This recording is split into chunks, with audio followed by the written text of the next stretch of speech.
Thank you, Marty. Good morning, everyone. It's absolutely lovely to be here with you this morning on a fresh Saturday morning in Croke Park. It's a lovely change for me. I was genuinely delighted when Marty spoke with me before Christmas to come and speak with you this morning, because I genuinely have great admiration for the work that every single one of you in this room do, the time that you give, and the volunteer work that you do. I think it's exceptional, and I think it's very rare in these times. And it's a great honour for me to be here amongst you all, and I'm very proud to be here amongst you all this morning. And I think without you and without the work that you do, there will be a serious gap in the fabric of our society. So I'm delighted to be here, and thank you very much for having me. As Marty said, I just want to introduce myself a little bit more. I am a very proud native of the Dacia, of Waterford City, where I was born and reared in a house full of boys who are very linked with the De La Salle Club. So the GAA has been deeply ingrained in my psyche, I suppose, in my home for a long number of years. My dad, actually, John Barron, back in the 50s and 60s, was fortunate enough to be on the All-Ireland winning team, hurling team that beat Kilkenny in *59. So obviously it's a long wait, but our day will come again. We don't get to say All-Ireland or beating Kilkenny that often down in Waterford. So it's a lovely legacy that we have, and he'd be delighted to see me here today as well. So when I met with Marty before Christmas, as he referenced himself, he asked me to talk to you about two things. And he asked me to keep it relatively brief so that I didn't drown you with PowerPoint. And the two things that he asked me to talk about were, one, just to give you and share with you why Musgrave invest in the two sponsorships, the national football sponsorship with SuperValu and the national hurling sponsorship with Centra, because it's not just the sponsorship fee, but it's also the activation of that on the ground, and it's a massive investment from our company. And the second area that Marty asked me to speak about, as he said himself, was to talk to you about our business strategy in Musgrave. And that business strategy is all around sustainability. And we've really started to focus back on the core and the basics of our business, rather than always looking for that new shiny opportunity for growth. And I want to talk to you a bit about that. And I suppose what Marty was hoping was that somewhere in that there may be a nugget of information that you find useful, that will also, I suppose, help you today, maybe in some of the workshops that you're doing today. So hopefully you'll find that a bit useful. So I suppose firstly, why the GAA and why we got involved. Back in 2009, SuperValu and Centra were in the midst of that recession, and our sales figures were starting to really plummet, and we were really struggling against the discounters in particular. And we knew we needed a complete strategic shift, and we knew we needed to do something very different to bring us into the future.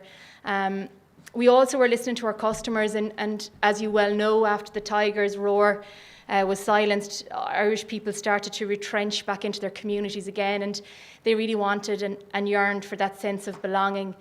And as brands, as SuperValu and Centra brands that were already in communities, we really wanted to be part of that again, but we wanted to do it in a meaningful way and not just in pure tokenism.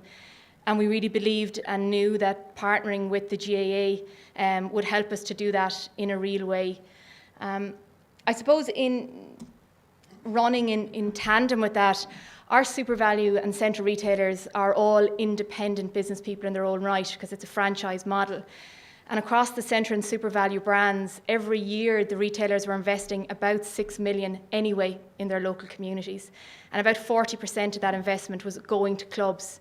So checks here and there all around the country. So I suppose for our retailers, it was just going to cement an already very well-established connection that was there with the GAA at a local level, but now we were going to escalate it and elevate it, I suppose, to a national partnership, and they were very excited about that.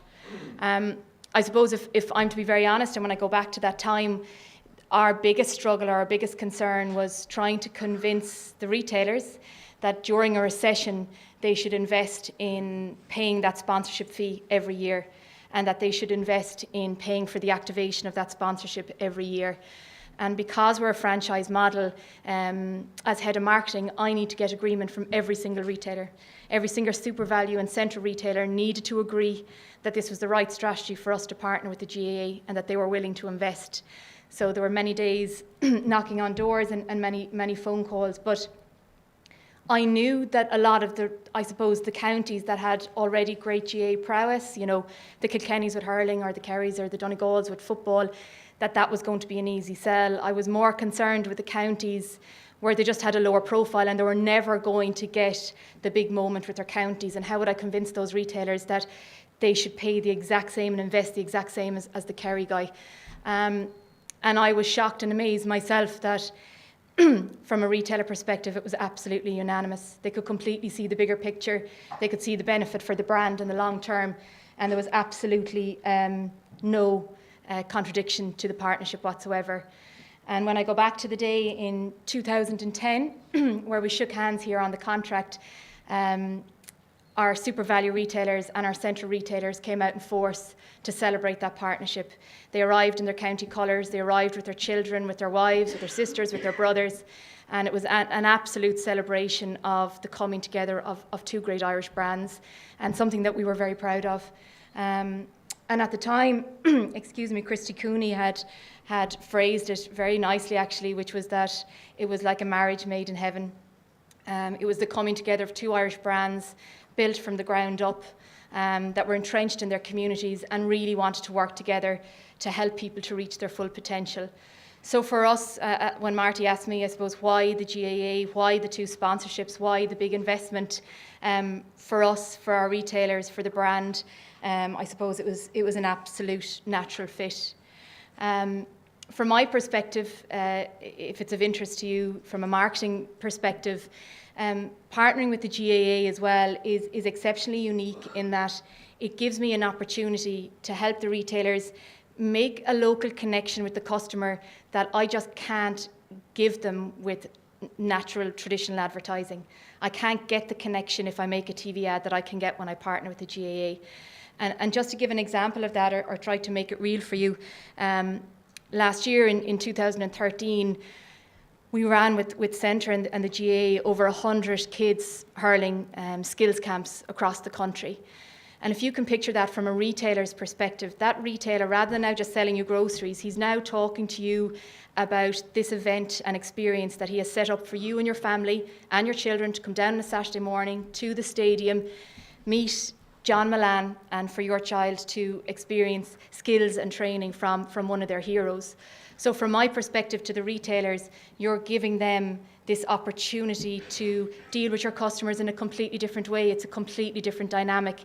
And I couldn't get that with any other partnership, I don't believe, or any other sponsorship than I could get with the GAA. Similarly with Super Value last year, again, working with the retailers, we set up, it was like a bursary fund where we ended up giving back about 30,000 euros to local football clubs that were in need of some investment. And that might have been the tea station in the clubhouse, it might have been a broken floodlight, whatever it was. They put together their pitch as to why they deserved that investment. And again, if you think of the Super Value retailer, that retailer was then talking to his local club. He was down talking to his customers, helping them with the pitch, putting forward their proposal. So it's a completely different dynamic, and it builds a much more personal relationship between the retailers and their customers. So it's a completely different dynamic. So I suppose to sum up, it's probably a no-brainer why we partnered with the GAA. But back in 2009, actually, it's probably important to say that we did know that we were going to come out of the recession, as you all did. We did know that we would thrive again. But a phrase that was often used was we knew it would be more because of the GAA than the IDA. And that phrase was more about the fact that we knew it was going to be small steps in communities that led to a bigger national step, that it wasn't about sitting back waiting for some big investment to come. And we wanted to be part of that in 2009, and that's why we really wanted to partner with yourselves, and we're hugely grateful to be the sponsors and delighted to be part of that. So hopefully that gives you a bit of an understanding as to why that partnership and that sponsorship is so uniquely special to both of our brands. The second thing, as I said, that Marty had asked me to talk about, which hopefully will be relevant for you today, is the Musgrave business strategy. And that strategy is winning in the new world through sustainability. And I'm hoping that, as I said earlier, there'll be one or two nuggets in here that you may find useful. So last year, 2013, we would have stepped back and just had a very honest reflection on our business, looked at our brand's performance, and just asked ourselves, where were we focusing our energies? What areas of the business were giving us growth? What areas were not delivering us growth? What areas were just complete dead baggage? And just putting that mirror up to ourselves to be really honest and say, look, what's working and what's not working within our business. And part of that reflection as well was also looking to our retailers. We have over 400 independent retailers. And like yourselves, they are professionals in their own right. They have their own way of doing things. They have their own personality, their own style that's very distinctive to them. And within their store, they have their own, like yourselves, their own microculture almost created as well. So we needed to step back and review all of those individual cultures. But I suppose there's no point avoiding the fact that within that mix and large mix of retailers, there are just the cream at the top. And that cream, they're the top performers. And they're the serious operators. They're the guys that are completely bucking all the trends. They're beating the competition. They're still in plus digits in a recession. They're holding loyal customers. And we really need to understand what are they doing that's working with the Irish customer, and how can we learn from that for our own business, but also share it with the other retailers that might not be succeeding, I suppose, as well as the others. And we discovered that there were kind of 3 common principles across those top performing stores that they all had in common. It's not rocket science, but it was, I suppose, the fabric that was making it a success for them. And the 3 things that we discovered were know your people, be visible, and leadership. And the first principle is know your people. And Fergal Quinn used to have a lovely phrase that he used to use, which was Éis le fum na haun. Agus yog tu ishk, or listen to the sound of the river and you will catch the fish. And I suppose these top performing stores were absolutely listening to their customers. They were sitting in on customer panels every single week. They were being open enough to listen to the good and the bad about shopping at their store. But they were also sitting in on the meetings with their staff, from the junior meetings right up to the senior meetings. And they expected everybody in that store, from the junior to the senior, to have an opinion about the business that they were part of. They weren't looking for passengers in the business. They were looking for people with real opinions.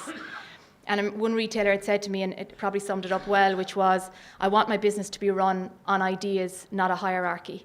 And I think because of his confidence in knowing that he didn't have all the answers, but knowing the answers were within his team, meant that his staff were the most motivated staff, because they were totally empowered to make differences within the store. They were totally empowered to come up with solutions, come up with new ideas, come up with revenue opportunities, and they were given that control and that power to do that.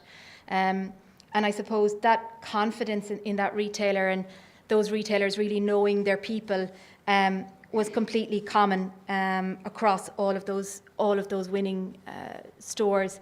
I think as well it's important, and Marty referenced it earlier, one of the great skills about these retailers knowing their people was not just that they know them by name, that's easy enough to do. They know their individual skills. They know that guy is a great front of house guy. They know the guy who's slightly shyer chap, but actually is absolutely storming at figures. And they know exactly where to put their staff to really maximise their potential within their own business unit and within their own store. And I suppose that's the power of knowing your people and knowing them well enough to deliver that. The second principle that was common across all of these top performing stores was being visible. And that might sound very straightforward, but if you look at the likes of Michael O'Leary or Richard Branson up there, you often see them on the floor with the customers, with their staff, and really getting involved in the business. And yes, a lot of it is for show, and yes, a lot of it is for publicity, but they're still really close to the heartbeat of their business. And when we looked at these top performing retailers, these were the guys that, regardless of their success and the fact that they were doing well, they were still on the shop floor every morning. They were still walking the shop floor. They knew what was going on in fruit and veg. They knew what was going on in the butcher. They knew what was going on in the fishmongers. And it was that sort of dedication to their store. And it also set a complete precedence for the staff in the store. Because if I was looking after the bakery section, I need to be on top of my game. I knew he was walking the floor, he'd ask me my figures. So it just created a work ethic as well within the store and kind of set a precedence of what was expected from the staff. So I think staying close to their business, regardless of how successful they were, and staying visible amongst their team was something that they'd all committed to and were still doing very well. The third principle that these retailers all demonstrated and demonstrated in spades was leadership. And I'm sure, like yourselves, you've gone to many conferences and you've heard many descriptions of leadership. But for me, the best description that I've ever had and that I use for leadership was from Archbishop Desmond Tutu, where he describes a great leader as also being a great servant. And I think it's a lovely description because he talks about it's not about preaching from the pulpit, it's not about directing from on high. And being a great leader is not about feathering your own nest. It is always about leading from your actions and inspiring others by what you do and what you deliver. And again, looking at these top performing retailers, that's exactly what they were doing. And they were inspiring others by serving their communities. And I just want to give you some very quick examples to try and explain what I mean when I say that and put a bit of meat on the bones. We have a retailer in Glanmire in Cork called Liam Ryan. He's a super retailer, very innovative, passion for food, and it's a pleasure to shop in his store. And he has all of those things. He's visible on the floor, he knows his people, but he also is completely connected to his community. And Liam set up the Glanmire Business Network. And the Glanmire Business Network was basically to pull together the smaller businesses in Glanmire and the surrounding area and to try and help them through the recession. And Liam invested well over 30,000 of his own money to set up workshops, skills workshops for these businesses. I sat in on one of them on a Saturday morning, and he brought in, great people to facilitate it and really help these companies free of charge. He gave over the 20,000 square foot above his store in Glanmire every week, and those local businesses were invited to come in free of charge, set up, sell their wares, profile themselves and promote themselves. And again, somebody like Liam, a very successful retailer, could have opted to play that passive role in the community. And this is my job and this is what I'm doing and I'm the retailer and I'll sell the groceries. But instead, I suppose, expanded his mind into that leadership space and said, no, I can do more and I can serve the community better and I can give something back. Another example would be the Quishes, Sean Quish and his son Cormac down in Tramore in County Waterford. And again, they saw a gap in the secondary school in Tramore, and they invested in the building of a music room and fully equipping that with musical instruments, again, just giving back to the community. Up in Mayo, we had the Cavagnas who raised over €100,000 for the hospice in Mayo and Roscommon. And then with our central retailers, we had about 200 of them last year that did individual Pink Walk campaigns to raise about $250,000 for breast cancer awareness. And I suppose the point that I'm trying to make is that none of these activities are revenue generators. None of these activities are putting money in the till. But what they do is build a trust with the retailer, and they build a loyalty with that retailer that has now stood the test of time in their business. That is why they still have loyal customers, because these leaders have proved their worth to the customer and said, look, I'm not just selling you groceries, I'm also serving you in the community. And that is one of the winning principles that we have seen across those top performing stores. And I suppose when we went through that process and stood back, we said, okay, so we know all this now, and what do we do with that information? So we set up what we call the Ambassador Programme for our Centra and our Super Value retailers. And essentially it's a platform like this where Super Value and Centra retailers get to share their best practice with other retailers, but they also get to share the mistakes, which I think is really important. And that's not easy to do, because we all have a lot of pride and everybody believes that they're doing things in the best way that they possibly can. And not everybody wants to hear the great story from somebody else and how well they're doing. But we've started that process, and it'll be a slow process, but it's already starting to yield results for us, definitely in the Centra brand. But it needs that openness from people, that openness to say, I'm willing to learn from others. And that's something that's part of our strategy for 2014. And I suppose we then had to reflect back on ourselves and the Musgrave business and say, okay, what can we learn from our own retailers with those 3 principles? And as you can imagine, within a company like Musgrave, you're always looking for the new opportunity. You're always looking for the new big development, whether it's overseas or in a completely different area. But instead, for next year, we've decided to focus, as Marty said, on sustainability. And that focus is really on getting the basics right and going back to basics and trying to find growth within what we already do well. And just to, I suppose, prove that we're committed to that, the MD of the organisation has set up a team called the Continuous Improvement Team. And that Continuous Improvement Team are working across the entire group. And their sole job is actually to reflect on the processes we already have in place, the procedures we already have, what we're already doing, our ways of working, completely scrutinise it and see if there's a better way. We've never done that before. So I now have somebody working with me to say, okay, Margaret, how are you doing your job? Talk me through your processes and then work with me to try and improve that. And again, that's not easy because we can get defensive and say, no, my way is the right way. But essentially, I suppose the business sees that unless we have the sustainable foundations right in our business, there's no point going after that shiny new opportunity. So I suppose to sum up the main message from myself today, I'll use a phrase that we use in Musgrave, and hopefully you won't find it too marketing cliche, but the phrase that we're using for next year is that to be extraordinary at the ordinary is where growth lies, and that's going to be our focus and our strategy for next year. So I'd like to thank you for listening to me and for your patience. I hope I was clear and I hope there was something in there for you. I am happy to take questions, but other than that, I'd like to wish you the best for the new year. Garv Míle Magadh.